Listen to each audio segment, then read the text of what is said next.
Good evening friends, मैं रोहित प्रताप सिंह आप सभी का स्वागत करता हूं आरआर क्लासेस में। फ्रेंड्स, हम लोग सोशियोलॉजिकल पर्सपेक्टिव ऑफ एजुकेशन पढ़ रहे थे, उसी को आगे कंटिन्यू करेंगे।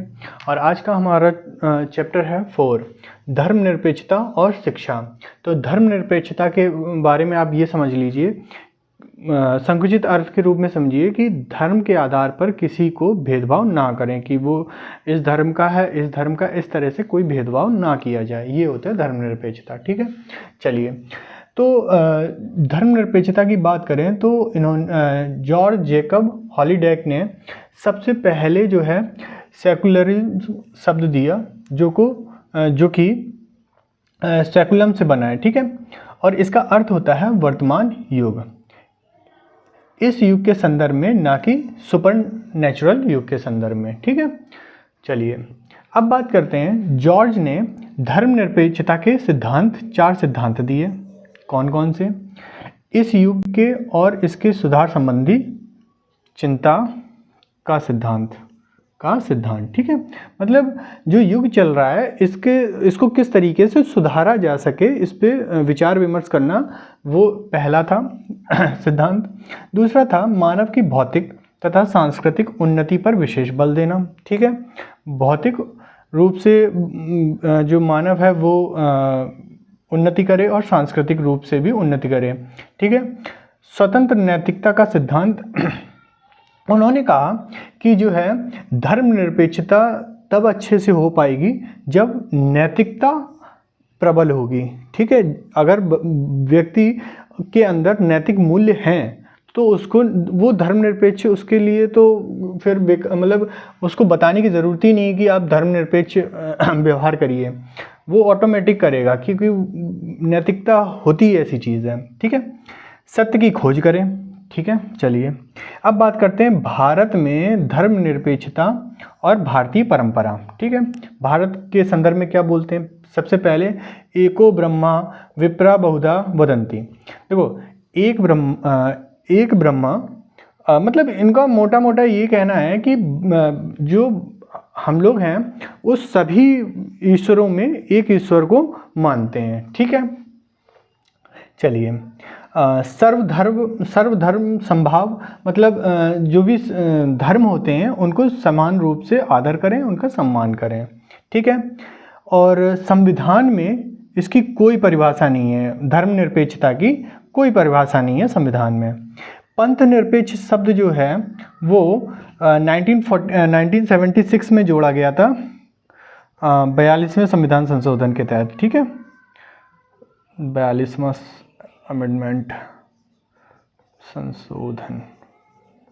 ठीक है, चलिए धर्मनिरपेक्षता की बात करें तो ये क्या है, धर्म को प्राथमिकता नहीं देती। सही सी बात है, धर्मनिरपेक्षता तो वैसे भी धर्म को वो तो कहता है कि भाई जो है धर्म नहीं, मानव पहले बनो, है ना, सभी को समान रूप से समझो। चलिए, धर्मनिरपेक्ष राज्य की विशेषता। ऐसा राज्य जो धर्मनिरपेक्ष हो उसकी विशेषता क्या होगी? ऐसा राज्य धर्म के आधार पर भेदभाव नहीं करेगा। ठीक है, ऐसा राज्य सभी नागरिकों को धार्मिक स्वतंत्रता देगा। ठीक है, किसी धर्म का विरोध नहीं करेगा ये राज्य। ठीक है, सभी धर्मों का समान सत्कार करेगा। ठीक है, राज्य का कोई धर्म नहीं होता, ये भी ठीक है। ठीक है, जो भी राजा होता है ना, राजा अगर क्या बोलते हैं, कोई धर्म को मान के अगर शासन करता है ना, वो कभी सफल नहीं हो पाता। इसीलिए अकबर मान था। क्यों? क्योंकि वो जानता था कि हम मुस्लिम को लेके नहीं जी सकते या फिर रह सकते हैं, हिंदुओं को भी साथ में मिला लो। ठीक है, ये बोलते हैं कि अकबर के शासनकाल की सबसे खास विशेषता क्यों है, अकबर ने इतना अपना साम्राज्य का विस्तार क्यों कर लिया? क्योंकि उन्होंने, बाकी लोग इतना कट्टरवादी थे, लेकिन वो जो अकबर था ना, उसने हिंदुओं को भी मिला के और अपने उच्च पदों पे रखा। उसको धर्म से इतना मतलब नहीं था। ठीक है, उन्होंने हिंदुओं को भी जो है अपने उसमें मंत्रिमंडल में एक अच्छा विशेष स्थान दिया था। ठीक है, चलिए कहाँ थे? हाँ, राज्य की कोई धर्म नहीं होता, कोई राजा का कोई धर्म नहीं होता। ठीक है, सभी नागरिकों का कल्याण बिना किसी धार्मिक भेदभाव के। है ना, कोई भी राज्य है या कोई भी राजा है वो अपने नागरिकों का कल्याण कराएगा समान रूप से। ये नहीं कहेगा कि ये क्या नाम है, ब्राह्मण है, ये क्षत्रिय है, वैश्य, शूद्र, मुस्लिम या सिख, ईसाई, पारसी, इस तरह से कोई भेदभाव नहीं करेगा। अगर वो एक एक सिक्का सबको दे रहा है तो सभी को एक एक सिक्का ही देगा, ये नहीं कि किसी एक विशेष को 2 सिक्के दे दिए। ठीक है। गलत प्रयोग पर हस्तक्षेप ऐसा नहीं है कि जैसे राजा जो है वो मान के चलते मुसलमान है, ठीक है, राजा मुस्लिम है, तो किसी मुस्लिम ने गलती करी तो राजा ने कह दिया भाई तुम मुस्लिम हो, छोड़ दो जाओ, और हिंदू है तो उसको सज़ा दे दी। ऐसा नहीं होता। राजा भाई नहीं, राजा का कोई धर्म नहीं होता। राजा कहता तुमने गलती करी है ना तो सज़ा तो मिलेगी, है ना। तो राजा का कोई वो नहीं होता, क्या बोलते हैं, धर्म। ठीक है। अब बात करते हैं भारत में धर्मनिरपेक्षता की आवश्यकता क्यों है। देखो, सबसे पहली चीज़ है जो है सांप्रदायिकता के विष का उपचार करना। तो वो सबसे मोटे चलो इसमें पॉइंट आ ही जाएंगे वो। ठीक है। देखो सांप्रदायिकता के विषय सांप्रदायिकता क्या होता है, एक तरीके से जो भी धर्म को लेके जो भी रूढ़िवादिताएं आती हैं वो होती हैं क्या बोलते हैं, सांप्रदायिकता। मतलब इसमें क्या होता है, मेनली कोई पर्टिकुलर व्यक्ति होता है ना, वो अपने स्वार्थ के लिए ना ये धर्म का सहारा ले लेता है और उल्टी सीधी बातें करता है। कोई भी धर्म एक ही बात कहता है, मानव बने रहो, शैतान बनने की ज़रूरत नहीं है। सारे के सारे धर्मों में सिर्फ एक ही बात कही गई है कि आपके अंदर मानवता होनी चाहिए, चाहे फिर वो कोई भी धर्म हो, है ना। तो वो लोग क्या करते हैं, सांप्रदायिकता जो फैलाते हैं वो लोग क्या करते हैं, नहीं मेरा धर्म अच्छा है, दूसरे का बेकार है, और कुछ उल्टी सीधी रूढ़िवादिताएं चीज़ें लेके आते हैं ना। तो बस यही कहा गया है कि ऐसे विष को बचाओ, मतलब इन ऐसे विषैली चीज़ों से बचाओ। ठीक है। चलिए देखते हैं आगे। अल्पसंख्यकों में विश्वास उत्पन्न करें। देखो पहले के टाइम पीरियड में था, जो ट्राइब्स एरिया होता था ना, वो लोग मुख्य धारा से नहीं जुड़ना चाहते थे। वो कहते थे पता नहीं यार तुम लोगों पे भरोसा ही नहीं है कि मेरे साथ सही करो या गलत करो, है ना। पहले बहुत करते थे, लेकिन अब काफ़ी जो जनजातीय प्रदेश हैं वो बहुत ज़्यादा मुख्य धारा में आ गए हैं, पता भी नहीं चलता है ना कि ये कभी जनजाति समूह से बिलोंग करते होंगे, लेकिन अभी भी बहुत है ना। तो ऐसे अभी भी देखो अंडमान निकोबार में है, ऐसी जनजातियां वहाँ जा नहीं पाओगे, है ना, काट के मार देंगे, है ना। तो उनको क्योंकि उनको भरोसा नहीं है आप पे। आपको उन लोगों को लगता है कि आप जो है वो हमला करने आ रहे हो, है ना। तो ऐसे अल्पसंख्यक होते हैं, अल्पसंख्यक वर्ग होते हैं या अल्प वर्ग होते हैं, उनमें विश्वास डालो कि हाँ भाई हम आपका जो है उद्धार करेंगे। ठीक है। भारत जो है बहुधर्मी देश है। भाई धर्मनिरपेक्षता की इसीलिए आवश्यकता है कि भारत बहुधर्मी देश है। अगर कोई भी जैसे राजा की बात कही, अब इस टाइम पे राजा कौन है, इस टाइम पे राजा मोदी जी हैं, है ना। लेकिन मोदी जी कभी भी, अब देखो कहते हैं कि वो जो है उसको हिंदूवाद को वो बढ़ावा दे रहे हैं, लेकिन वो कभी डायरेक्ट नहीं बोल पाएंगे, है ना। क्योंकि राजा कभी भी वो क्या नाम है धर्म की बात नहीं करता। और फिर इवन योगी जी भी नहीं बोलते हैं डायरेक्ट तो कोई भी नहीं बोलता, घुमा कर आके सब बोलते हैं, है ना। तो अब बहुधर्मी देश जो है वो क्या होता है कि अगर इसमें अलग अलग जाति विशेष होंगी, अब तो पहली चीज़ लोकतंत्र चल रहा है ना। और क्या बोलते हैं, लोकतंत्र का मतलब क्या होता है, जनता के द्वारा शासन किया जाना, है ना। तो इसमें क्या होता है कि अगर जो है राजा किसी धर्म की बात, जैसे अभी मान लो हम यहाँ राजा के सेंस में पीएम को ले लेते हैं, वो कोई भी पीएम हो, ठीक है। तो क्या करते हैं कि राजा से लेके राजा अगर धर्मनिरपेक्ष किसी एक पर्टिकुलर धर्म को मानेगा तो जनता क्या करेगी, उठा के फेंक देगी। क्यों? क्योंकि उस जैसे जनरल, ओबीसी, एससी, एसटी, है ना, तो वो मान लो किसी एक विशेष का है, ठीक है, तो बाकी के तो वो एक बहुत बड़ा वर्ग छोड़ देंगे ना, एक बहुत बड़ा। तो राजा कभी भी जो है जाति पात में नहीं मानता और वो कोशिश भी करता है कि इनसे दूर रहो। लेकिन हाँ, वो अलग बात है कि इससे पॉलिटिक्स बहुत होती है ना। तो इसलिए क्योंकि भारत बहुधर्मी देश है, उनको हर धर्म को साथ में लेके चलना है। अगर किसी एक धर्म को लेके चलेंगे तो वो कभी जीत नहीं पाएंगे। ठीक है, तो लोकतंत्र का मतलब क्या हो गया? लोकतंत्र मतलब जनता का राज्य हो। समाजवादी का क्या मतलब है? समाजवादी का मतलब होता है कि किसी एक व्यक्ति विशेष का कल्याण नहीं, पूरे समूह का कल्याण हो, ऐसे काम किए जाएं। ठीक है, चलिए अब बात करते हैं हमारे संविधान में धर्मनिरपेक्ष संबंधी कुछ प्रावधान दिए गए हैं, वो क्या क्या हैं। बेसिकली ये हम आगे जो मैंने कल भी बोला था कि एक 8 चैप्टर है, उसमें पूरा मतलब पॉलिटी का बहुत सारा हिस्सा कवर हो जाता है, लेकिन चलो बता देते हैं, वैसे ये रिपीट होएगा फिर से, चलो बता ही देते हैं। प्रस्तावना में 42वें संविधान संशोधन 1976 में धर्मनिरपेक्षता जोड़ा गया है ना। ये मूल संविधान में नहीं था, याद रखना, है ना। आगे आओ, अनुच्छेद 14 में विधि के समक्ष समानता की बात कही कि मतलब कानून के आगे अगर जैसे कोई भी गरीब है और कोई भी अमीर है तो उन्होंने अगर एक क्राइम किया है तो उस क्राइम की जितना गरीब को उतना ही अमीर को भी सज़ा मिलेगी। ठीक है, ये वो बात की बात है कि कभी कभी मजाक बन जाता है इन सब चीज़ों का। 15 की बात करें, अनुच्छेद 15 की, तो वही है, धर्म, जाति, लिंग, जन्मस्थान, मूल वंश के आधार पर कोई भी भेदभाव नहीं किया जाएगा, है ना। ये 15 के क्लॉज 2 और क्लॉज 3 है कि धर्म और जाति वंश के स्थान पर भेदभाव नहीं किया जाएगा और सार्वजनिक स्थानों पर आने जाने की स्वतंत्रता होगी। ठीक है, अब ये नहीं है कि जो है वो है बस अड्डा है, रेलवे स्टेशन है ना, तो ऐसी जगह जो सार्वजनिक स्थान है, ऐसी जगह ये नहीं कि तुम गरीब हो तो तुम अंदर नहीं आ सकते, तुम इस जाति विशेष धर्म विशेष के हो तुम अंदर नहीं आ सकते, ऐसा नहीं होता। सार्वजनिक स्थानों पे कहीं भी आ जा सकते हैं। ठीक है, 16 में लोक सेवाओं में सेवाओं की समानता, मतलब आप जो नौकरी वगैरह नौकरी में जो आरक्षण है इसी से मिलता है। ठीक है, नौकरी में जो भी आरक्षण होते हैं वो, अब कोई भी आप कोई भी जब जॉब करते हैं तो देखिए कि ओबीसी को कम, उससे ज़्यादा एससी को, उससे ज़्यादा एसटी को, जनरल को मिलता ही नहीं है।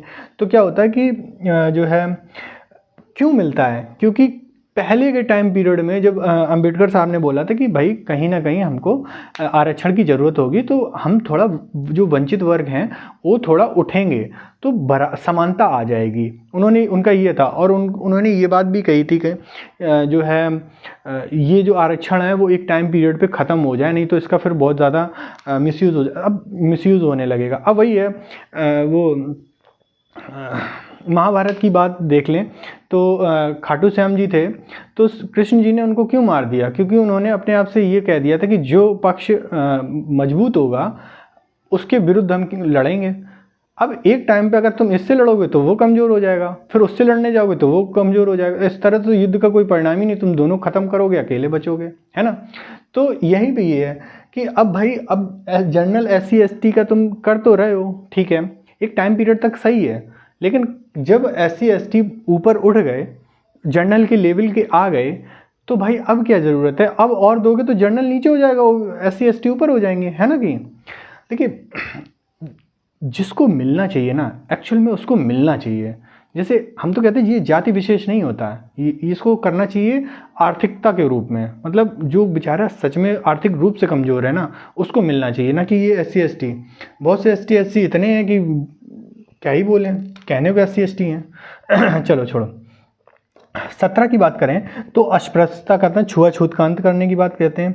25 में धार्मिक स्वतंत्रता का अधिकार होगा, कोई भी धर्म मानो।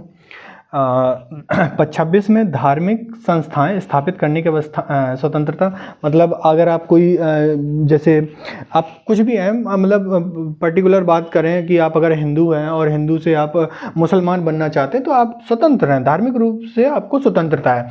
आप अगर मुसलमान बन गए तो आपको धार्मिक संस्थाएं जैसे मस्जिद वगैरह है वो बनाने की भी स्वतंत्रता है। धर्म के नाम पर कर लगाने पर प्रतिबंध है सरकार को, ठीक है, किसी तरह का कर नहीं लगाया जाएगा।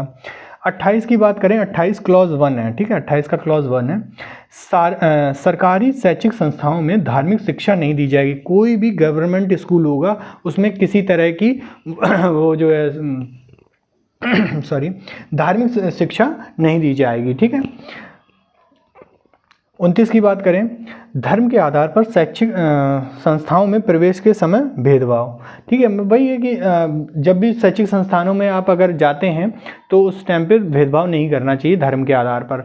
हाँ, अब जैसे कोई हिंदू बच्चा है, वो उर्दू वगैरह सीखना चाहता है और मदरसे में उर्दू सीखना चाहता है तो वो जा सकता है, अगर गवर्नमेंट वगैरह है तो, या जो भी है। लेकिन हाँ, अगर किसी अभी आगे आएगा, आगे बताते हैं।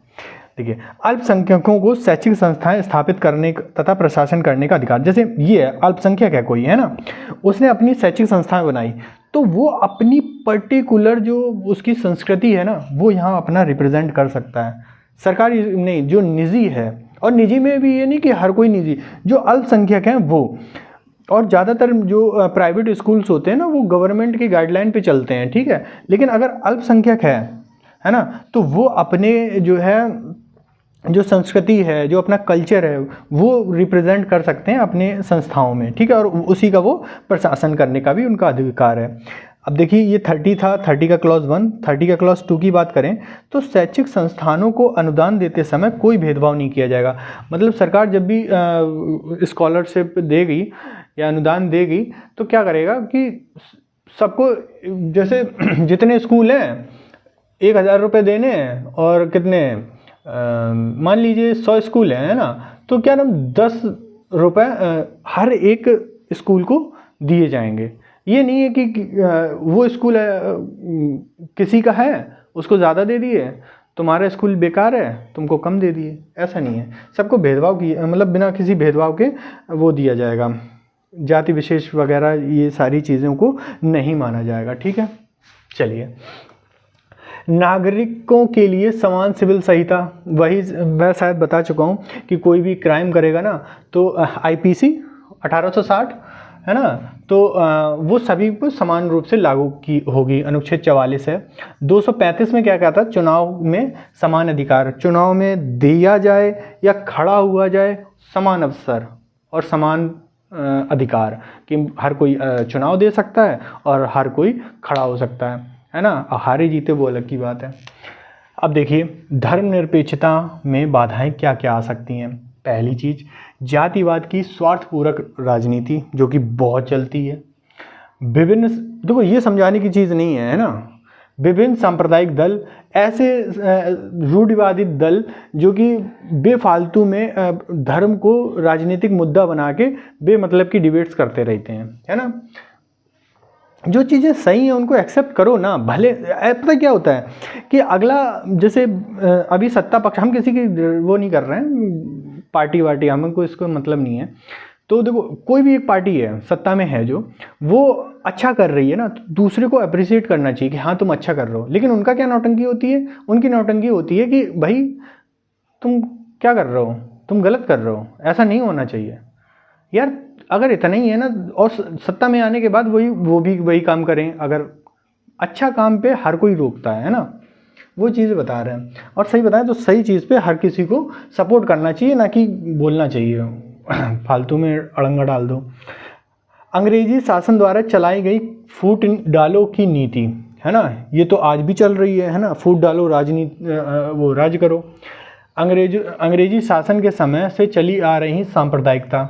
अब देखो, अंग्रेजों के समय से सांप्रदायिकता कौन चली आ रही है, आपको याद हो 1909 में मार्ली मिंटो आया था, है ना।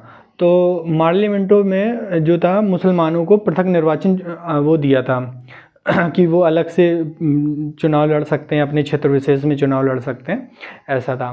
तो उस टाइम पे भाई ये तो एक गलत चीज़ थी कि बांटने वाली चीज़ हो गई कि नहीं हो गई। तो उस टाइम पे मार्ले ने मिंटो से कहा था कि हम भारत में ऐसा बीज बो रहे हैं जो पक्का आगे चल के विषैला पेड़ ही बनेगा, है ना। तो इस तरह की बात कही थी मार्ले ने मिंटो को, ठीक है। तो ऐसी प्रथाएं अंग्रेज़ों के टाइम से चली आ रही हैं कि हाँ भाई, अब देखो कहाँ है, पृथक निर्वाचन आज भी चलता है कहीं ना कहीं। राजनीतिक हथियार के रूप में धर्म का प्रयोग, वही है जो लोग धर्म के नाम पर राजनीति करते हैं। धार्मिक और गैर धार्मिक नेताओं का व्यक्तिगत आकांक्षाएं, अब चाहे वो कोई भी नेता हो ना, वो अपने व्यक्तिगत रूप से कि हाँ भाई जैसे किसी ज़मीन पे कब्जा वगैरह करना होगा, है ना, तो कुछ ऐसे अड़ंगे डाल देगा धर्म को लेके। वो अपना व्यक्तिगत स्वार्थ देखते हैं नेता, है ना, वो उनके टर्म में ये बात है ना। भारत में सामाजिक असमानताएं, भारत में देखो बहुत ज़्यादा असमानताएं हैं। मैं यहाँ धर्म विशेष की बात नहीं कर रहा, मैं यहाँ आर्थिक रूप से बात कर रहा हूँ, ठीक है। तो ये एक बहुत बड़ी चुनौती है धर्मनिरपेक्षता की। कहीं ना कहीं जो लोग आर्थिक रूप से कमज़ोर होते हैं ना, उनको दबाया जाता है। उनके लिए सच में नियम कानून बहुत सख्ती से लागू होते हैं, और जो अमीर लोग होते हैं ना, उन पर कोई इतना पाबंद नहीं लगाया जाता। अब बात कर रहे हैं धर्मनिरपेक्षता के लिए शैक्षिक प्रयास। और पता है इनको लोगों को बेचारों को वो भी नहीं पता होता है, क्या बोलते हैं, नियम कानून। उनने बोल दिया तो बोल दिया, है ना, कि तुमने गलत किया, तो वो भी बेचारे मान लेते कि हाँ किया होगा शायद गलत। उनको इतना ज्ञान ही नहीं होता है, इसीलिए शिक्षा दी जाती है। देखिए शैक्षिक उद्देश्य क्या होते हैं धर्मनिरपेक्षता के लिए, कि भाई शिक्षा के ऐसे उद्देश्य निर्धारित करो कि उसमें धर्मनिरपेक्षता की भावना आए। और बेसिकली कैसे हो, नैतिकता की बात करो। अगर नैतिकता हर व्यक्ति के अंदर आ गई तो धर्मनिरपेक्ष अपने आप हो जाएगा, ठीक है। अध्यापकों का आचार संहिता, देखो अध्यापकों की आचार संहिता में यही कहा गया है कि कोई भी टीचर जो है किसी एक स्टूडेंट को जो है ना, वो स्टूडेंट के रूप में देखे, जाति विशेष के आधार पर उसको रिएक्ट ना किया जाए। और मैंने शायद इससे पहले भी बोला है कि बच्चे को हमेशा नाम के साथ संबोधित करना चाहिए, ना कि किसी जाति विशेष, रंग रूप या फिर कपड़ों को लेकर के ऐसे संबोधित नहीं करना चाहिए, सिर्फ नाम लेके संबोधित करना चाहिए, है ना।